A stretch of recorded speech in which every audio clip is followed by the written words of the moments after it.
So, Dame Stella Rimington, Stella, thank you so much for joining me today on Two Women Chatting. I am genuinely honoured because I've done a lot of research on you and you don't do a lot of podcasts.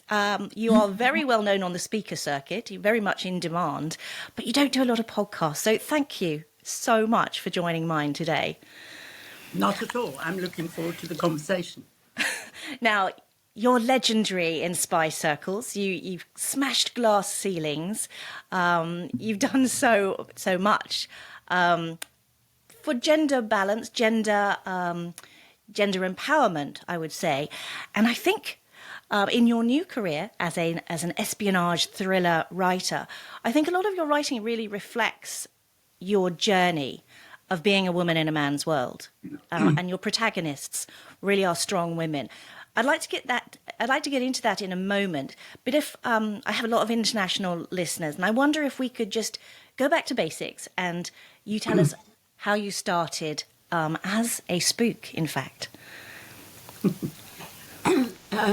My joining MI5, which is our Britain's domestic intelligence service, was quite by chance. I was in India, believe it or not, as a diplomatic wife, when somebody tapped me on the shoulder and offered me a job in the MI5 office in New Delhi. It turned out that the job was as a clerk typist. He didn't have enough typing help, and he needed a bit more. So the fact that I had a degree in archive administration and English literature and language and various other things didn't seem to matter. I was the clerk typist. And that's, excuse me. And that's how I joined, quite by chance. I found it quite entertaining because it was the height of the Cold War. Yes. And in India was where East met West. So it was quite fun. I thought, this is exciting, this is interesting, I'm where it's at. So when it came time to go home, I decided to try for a full-time job in MI5, which I got, but found that the job was a helper's job, really. The men did the work, the serious work, gathering the intelligence and analysing it and stuff, and the women helped, basically, and that meant you sat at your desk and you made sure the files were in order and did various sort of comparatively simple tasks. And that was reflected as well, I think, in the men at MI5 were called officers, and the women were just women. Assistant officers. And you couldn't really, with any ease, move from one rank to the other until Women's Lib came, even through the walls of MI5. And the women who were then, by then there were a handful of women with good qualifications outside, like me. And we decided that we wouldn't put up with being sort of helpers any longer. We wanted to do the real work. So we wrote a sort of round-robin letter to the bosses, and they decided they'd have to do something, though they weren't quite sure what. So they tried out one or two of us, and I was the first one to go on the course that they ran in those days to teach you how to recruit human sources. And that's another story, which I may or may not tell you later on. Well, that does come into play, doesn't it? Because that's quite, your recruits, your Manon Tyler, who is your protagonist in this latest series, that's what she does. She does asset recruitment. So maybe we can circle back on that because of your knowledge in that field. Okay. Do you want me to tell the story? Oh, yes. I'd love to coax it out of you. Okay. Well, the first thing you had to do on this course, which I was on, with all the men, apparently teaching us how to recruit and run human sources, was you had to go into a pub, and I was given my pub, which was a very sleazy dump near Victoria Station in London. And it's the early 1970s, and in those days, women didn't go into those. Well, women didn't go alone into pubs at all, but they certainly didn't go alone into that sort of pub. So I remember looking through the glass door, with the glass window in the door, and seeing that the bar was all full of men, but nevertheless, I thought, well, this is what I've got to do. So I went in and I started chatting up one of the guys standing at the bar, drinking pints. And he was clearly beginning to think my purpose was quite different from intelligence gathering. When I was in danger of getting chucked out of the pub, I think. for soliciting or something. They didn't know what I was doing. Neither did I, really. And then in order to kind of, as I thought, in order to help me out, somebody from the course came in and blew my cover story, which I'd said I was Fanny Ann Smithers doing something like that. And it was all frightfully embarrassing. And in the end of the day, I treated him like a saviour, really, because I'd got into this very difficult situation. And that was ludicrous, isn't it, when you think about it? Ludicrous, but all part of the learning curve. But still, they saw something in you and they continued to promote you after that. So there must have been one small aspect of your training that perhaps didn't go as well as planned. Because Maybe. Sorry. No, I was only going to say maybe it was bravery or folly or something that I went ahead.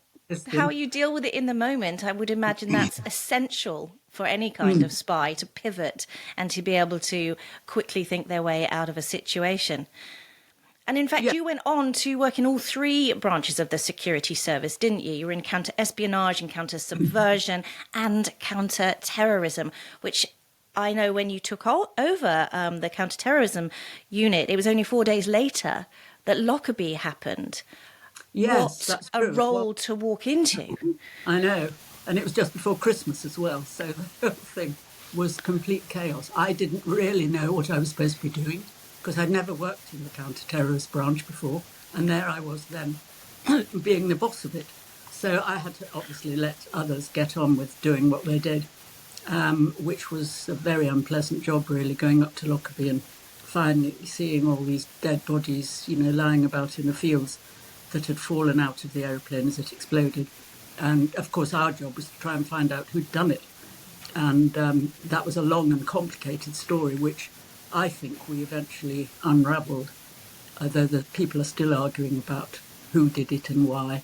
But I feel quite satisfied that we know who did it. So that was the beginning of my time directing counter-terrorism. And in the end, I worked out what the job was. And, of course, the job was making sure that the people who were out doing the actual work, doing the research and the analysis and finding out what was going on and who did it, my job was to find out, to make sure they had all the resources that they needed. And eventually, of course, to carry the can if things went wrong. And, and I can remember now and again, I used to have to go over to number 10 Downing Street and to brief the Prime Minister on what was going on. And sometimes what I was briefing him on was not really what he wanted to hear. But the Prime Minister at the time was very, very helpful. And he used to say, if I was telling him about something that we didn't really know much about, he'd say, "Oh, well, Stella, do your best," he'd say, which was exactly what he should have said, was the perfect response of the boss who knew that we were all trying to do our best, but couldn't guarantee success. But anyway. Very, very tricky times, weren't they? And I know going on from then, in December 91, you visited Moscow. We're still sort of coming out of the Cold War. You're making some friendly contact between British intelligence and the Russians, the KGB. You come back and you find out that you are Director General of MI5. What an incredible achievement for a woman. I hate to say it, that an incredible achievement for a woman. It's an incredible achievement for anybody. But what you did in that moment had never been done before, had it? No, a woman had never held that job before. The decision that had been taken was not only that I was going to get the job, but that there was going to be publicity. In other words, for the very first time, they had decided that the holder of the job of head of MI5 was going to be publicly named, and an announcement was going to be made. And I was I became rather concerned about this, because I thought, well, heavens above, there's going to be enormous publicity about this, because not only is it the first time anybody's ever known who the head of any of our intelligence services was, but it's a woman. And everybody thinks, that the head of MI5 should be a man. It just goes without saying. Did you have the girls at the time? Were you a mother by that time? Yes. The girls were quite grown up. I mean, my older daughter, Sophie, was at university, and my younger daughter, Harriet, was at home, but she was working for her exams. She was the one really that No, I mean they both got far too much publicity for their comfort and for really for knowing what to do, because How it did was you reconcile being in such a public facing role? You weren't expecting it to be public facing. It is, let's face it, a dangerous role. You're clearly going to have enemies in that, and probably from within as well, maybe even from Whitehall. But how did you reconcile your role as head of MI5 with being a wife and a mother, and making that juxtaposition between when you're in the MI5 offices to when you're at home? How were you able to feel protected within that environment and to protect your family? yeah. Well, it was a sort of learning curve for all of us, really, because there hadn't been any discussion with anybody about how we were going to deal with this. I don't quite know why there was a certain amount of naivety all around the place about making this appointment and not thinking, well, how are we going to cope? Because inevitably there was going to be publicity. I mean, publicity more about the fact that it's a woman, pretending to be James Bond or whoever, George Smiley or whatever you like to think of as the head of an intelligence service. So, not enough concern had been given to that. So it was a question of learning on the beat kind of thing, on the go. And of course, there was a lot of press attraction. They soon found out where we lived. One newspaper published a photograph of our house on the front page, claiming that it was insecure because one of my daughters had left her bedroom window open, although it was 3 floors up in the house, so it wasn't They were really much. determined. They were really determined, the British press at the time, to uncover more about you and to expose you, which was, I mean, quite interesting as we're going through the court case of Prince Harry, who has finally won against the media intrusion and stepping Yes, over the line. They're yes, still doing it, and that was back in 91. So not a yes. lot has changed, True. has it? No, in fact, not a lot has changed, because one of the first things that happened to me was that I got a phone call from one of our Sunday papers to say that they were going to publish an article about me on Sunday. This was on Saturday evening. I got the phone call. So I said, what's it about? And they said, it's about your security. So I thought, oh, fiddle-diddy, we'll have to wait and see. So, in fact, what it was all about was that one of their groups of reporters had, I think they must have intercepted my phone, because they knew who I'd called. They knew I'd called what they thought was my physiotherapist, which was in fact the mother of one of my daughter's friends. So it had nothing to do with me making the call at all. It was one of my daughters ringing her friends. And various other ridiculous things happened at the same time. They found out where I did my shopping, and they had my latest bill from Marks and Spencer. So when I went to buy the week's food, and various things like that. And somebody had put £1 into one of my bank accounts, demonstrating that they knew where I had my bank. It was altogether, it was alarming, actually. It was frightening, because I'd never had any of this before. Didn't really know how to cope with it. Did you And feel supported by Whitehall, by the government? Did you feel supported at that time, or did you feel, particularly as a woman, in fact, did you feel that you were hung out to dry a little bit and have to deal with it by yourself?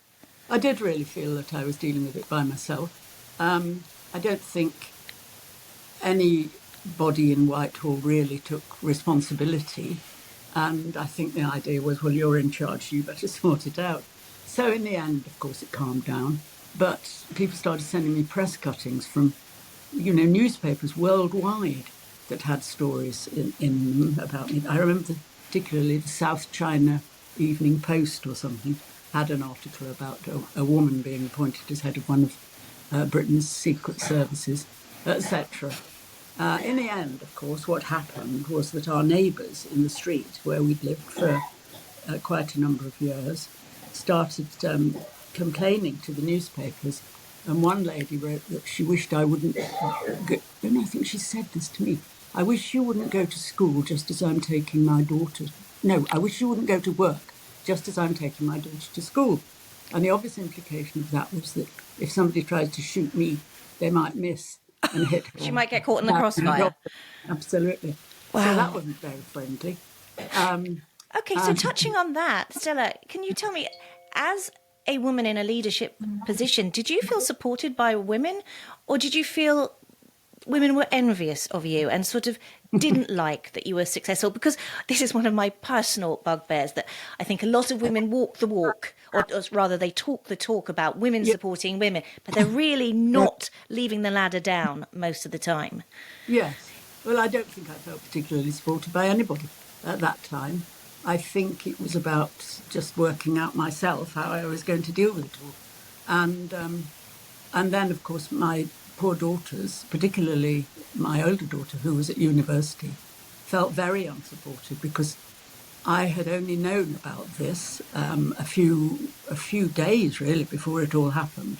And I hadn't had time to warn her. And so she was really hung out to dry with, friends recognising that this must be an associate, a family member of hers, and telling the press. And she had newspaper reporters and all sorts of things. So that was disastrous. Must have been horrendous. I think it was, absolutely. She was only, well, I suppose she's in her early 20s at the time.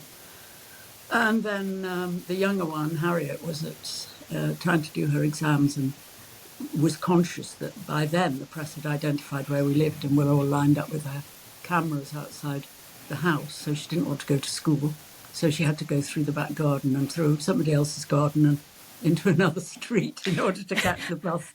So perhaps they learnt a little bit of spy craft too for surveillance. I don't think it was. Mum came in handy. Quite. Well, there we go. So anyway, we moved in the end and lived covertly, really, for the rest of my time as Director General. So then, when you finished your job there, I mean, in America, if you're president or you've held a high office, you basically get security for the rest of your life. Did they offer any support in that way to you? Yes, not close security. I'd never had close security. Public servants are different from ministers. Ministers, whose diary is always known, get close protection. Public servants whose diary is not known publicly, who's interested in where you're going. So you don't get close security, but you do get, advice and protection things on your locks and things on your house and such like things. Mm. So I felt fairly well protected, and that goes on, of course, at least for a few years. I felt fairly well protected when I left. Leaving a job like that is a very curious mixture of relief and sadness in a way, because you no longer have access to all the inside facts of what's going on, etc. So in a way, you suddenly feel bereaved, but you also feel relieved, and that's, I think, probably the overwhelming feeling. Did you ever find yourself in a perilous situation? Well, no, not when I was working. When I was Director General, I suppose the most perilous situations were those caused by all the publicity. When I first became Director General, there was the IRA was quite active in Britain, particularly in London. And we knew, in fact, that there was a small IRA team in London, and they were caught eventually, and one of them had in his pocket a cutting of the newspaper that had the picture of our house. And that was a scary feeling, actually, because it looked as though they were thinking of making me a target. That was a scary feeling. And but I think that was the most nearest I got, I think, to direct scariness, because mostly if you're working, you have layers of protection around you. I mean, if you send somebody off to, say, Northern Ireland at a time when there was terrorism there, you wouldn't expose them. You would make sure that they had layers of protection, even though it wasn't visible, around them before they went to meet somebody. So it's rather different. I think. So this actually is a perfect opportunity to look at how the fiction of spycraft, the way it's portrayed on movies and TV and Netflix, how would you say it reflects the reality of what's being in the espionage world is? You've written some wonderful novels, which we're just about to get into, but fact and fiction, is it very different what we see on TV? I think what we see on TV, for the most part, is pretty unreal. Partly because TV has to kind of solve a problem in a week, in one show. So I remember that thing called Spooks. Yes. That was a team of people who solved the most awful problems in a week, putting themselves at danger on the front line without any protection or anything at all. So I thought that was most unrealistic, because the point is that things that happen are usually the result of a long-term investigation. You get a tip off, you find out whether it makes sense or not. If it does, you research further to find out what's actually going on, and da-da-da-da-da. And it often takes weeks, months, even years to sort out, who's doing what and why and all that. Well, of course, things on Netflix or television don't have time to do all that. So it can be quite unrealistic. So if anybody makes a film of any of my books, I would like them to either do it in installments so that proper due weight can be given to the investigative part of it, and not just the thrill, because I think that's far more realistic than you normally find. Yes, I would agree. That sounds really interesting. I would love to see your novels in an 8 or 10-part series. They would be good. Now, you are well known as being the inspiration, shall we say, for Dame Judi Dench's portrayal of M in the James Bond movies.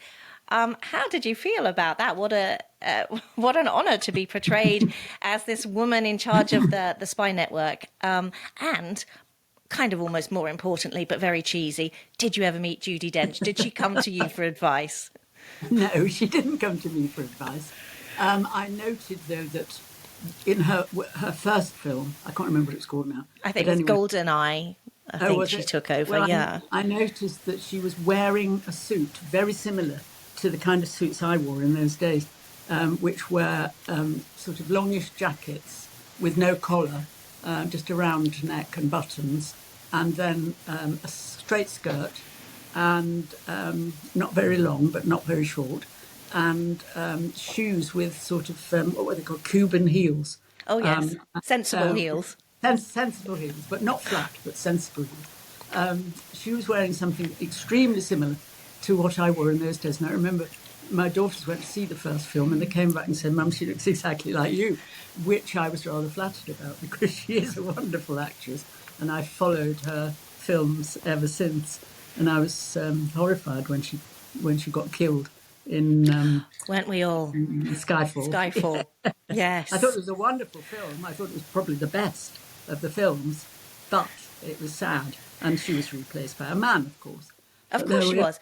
Now, that does bring me to your novels. Particularly, I'm going to concentrate more on this second series, because your first protagonist was Liz Carlisle, and she was an MI5 operative, a Brit. You've now turned to a CIA operative learning the craft, which I find quite interesting. And your first book, The Devil's Bargain,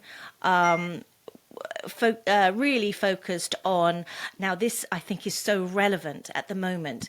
What I love about the way that you write is it is right here and now, some of the things that are going on, and without giving the plot away, it is about a sleeper agent, a Russian sleeper agent in the UK. There are thoughts that even now, I mean, during the Cold War, it was known that the KGB would put sleeper agents into the United States.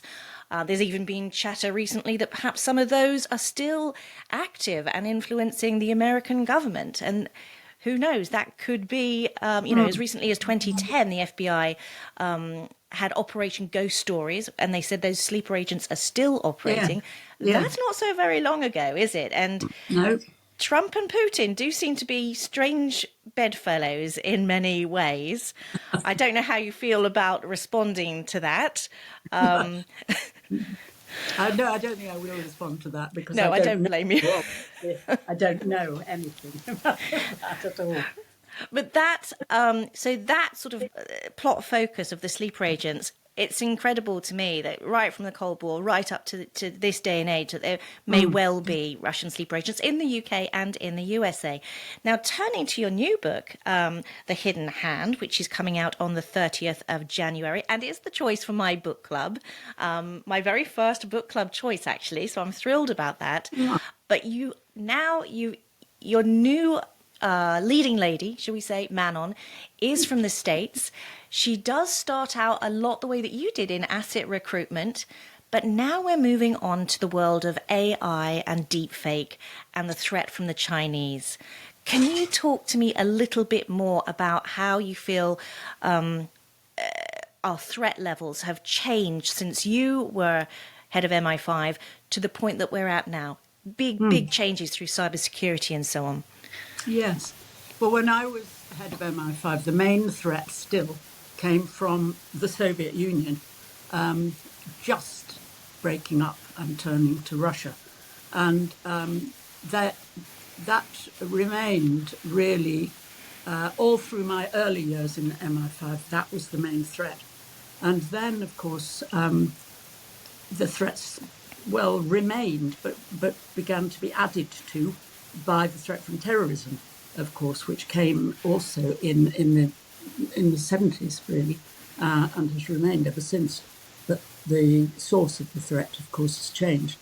And so we go on. I mean, every country really is spying against every other country, some more effectively than others, some on a larger scale than others. Espionage forms a key part of some countries' way of going on, of their foreign policy, others not.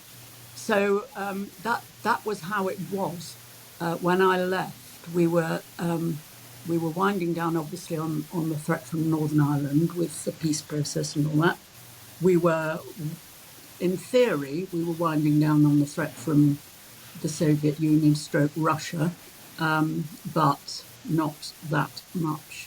And we were, I think they were now focusing more, as I left, on right-wing terrorism, such like things. So, yes, there was a fundamental change, really, of direction after I left. To begin with, the service grew. It's now about twice the size it was when I was working. And because, the threats are seen, particularly domestic threats from, the boy in the bedroom, as the Prime Minister was talking about the other day, self-motivated terrorists, etc. So, so things have changed quite considerably since I joined the service to when I left. It has changed dramatically from through the use of AI and the deep fake possibilities. Yes, right. Yeah. So enormously more technological threats in every sort of way. And it's interesting that when I was working, GCHQ, our third intelligence service, was our most secretive intelligence service because they were focused on code cracking and things of that nature. Now, of course, they're the only one of our three major intelligence services that has a front-facing, a public-facing arm, because the threat from all kinds of cyber interference is seen as far greater, arguably, than the threat from sleeper agents, etc. So the GCHQ is responsible for warning firms, businesses, government departments, etc., of the threat and how they must protect themselves against it. Now, what have you always wanted to write books? Have you always been sort of interested in writing fiction? Was that always on your agenda when you retired, or how did you fall into that? Yes, I've always fancied myself writing thrillers, fiction, based on, I suppose, based on threats. And as the years have gone on and I've understood more about how it all works, then the nature of the book I intended to write has changed. Obviously, it's the first. I've always read other people's thrillers. For example, I love Maigret and his short crime stories about what goes on in Paris. I read Dorothy Sayers. I love her books. I love her characters as well. And such like books I have always enjoyed and read. Because with Dorothy L. Sayers, she's like you. She has a main character, and then she has a whole sort of extras cast who are quite well developed and Yes. appear quite frequently, and you get to know them. Now, I've noticed in this series, at least with Manon, that she is the woman. It's still men in the senior roles, both at the CIA and at MI5, and of course in the Chinese embassy. It's still men who are dominating those roles. And do you think that's still the case? Yes, I do think it's still the case. I think there are more men recruited still, more men probably in most services, more men get to the top. It's not the case in MI5 because since me, there's been another female Director General. And I know that there are a lot of women now in MI5 doing the sharp end work, not just the analytic work or, writing briefs. Well, the empathetic work as well in recruiting assets. It's it would lend itself to a woman's role who is sympathetic, empathetic, able to get the trust of somebody, I would imagine. I think that's so important. And it is one of the skills that women do bring to things because, we are different from men. Some men and women have the same skills, but fundamentally, men go about things in one way and women go about them in another.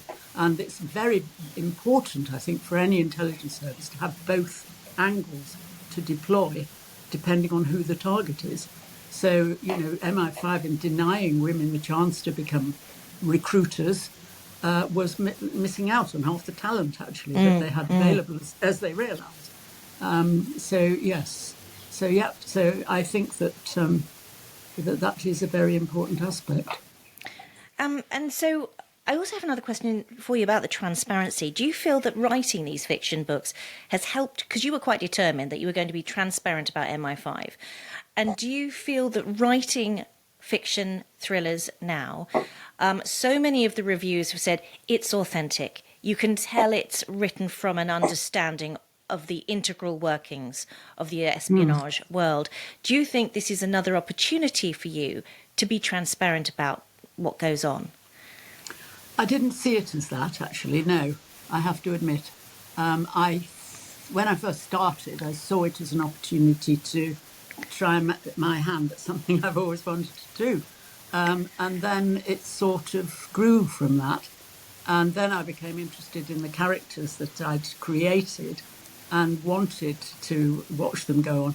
And then I also was interested in the changing nature of the threats. So if you consider the Liz Carlyle series, which is 10 books, if you consider that, you will see that it covers quite a lot of aspects of terrorism that were going on at the same time, more or less, as I was writing. So one book deals with piracy, if you remember the time when little boats came out of Sudan, I suppose. Yes. And managed to kidnap, or whatever you call it, large tankers and such like. And so Captain, what was the film? I can't even remember now. But they kidnapped the captain of the tanker, didn't they? And that was happening quite frequently. Yes, it was. It was quite a common thing. So that book called Riptide covers that threat and ends up with Liz Carlyle visiting a prison in Paris, which absolutely no idea what a prison in Paris looks like from the inside, but I imagine sort of corridors and darkness and all sorts of things. It was rather fun. I don't know, I suppose the Paris prison authorities may have a grievance with my description, but still. That's right. So as it went on, I was interested in covering how the threats were changing. And that's why the books each pick on a different kind of terrorism, I suppose, to explore. So what do you think would be the most important skill for a spy to have, and how do you convey that in your books? I think if you talk about a spy, you're talking about somebody who works, I suppose, in let's say in MI5, because that's the service I know best. I think that there are two aspects really to a personality. One is what we've already talked about, the ability to get on with people, to persuade people to do things that perhaps no sane person would do, and to reassure them that you're going to look after them while they're doing this thing. So there's a warmth of personality, there's a firmness as well, and all those things that we've already spoken about as being possibly female qualities. But the other side of your personality has got to be the ability to analyse complex information, because the other side of MI5, not the going out and gathering, but the assessing, the making sense of, the delivering in a form that senior management, people in Whitehall, government ministers can understand and appreciate. That is another essential part of the work of the intelligence service. And what you're looking for when you're recruiting people is the ideal person who has both sides to their personality. It's quite rare, actually, but nevertheless, there are such people.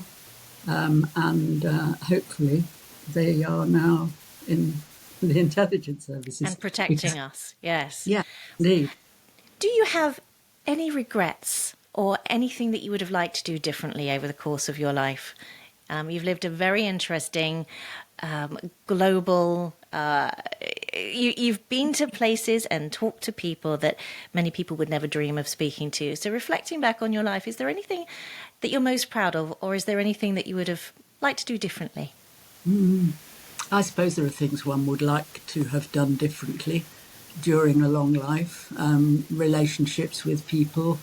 I might have liked to feel perhaps that I was looking after my daughters better, being kind of closer, and not being out, when things happen. But I think I don't agonise over any of this, actually. I don't feel so strongly that I should or could have done anything better that I keep awake at night. I just feel, in a way, content in a life, well lived, as you might say, a life fully lived, perhaps, would make is more sensible to say. So no, I don't think that I certainly don't lie awake at night thinking, oh my God, if only I'd done something. I don't. No. Well, that is a good place to be. I've got one final question for you, and that is, obviously, as a lover of books, if you were to recommend one book to anybody to read, what is your favourite book? Putting you on the spot here a little bit. You certainly are putting me on the spot here.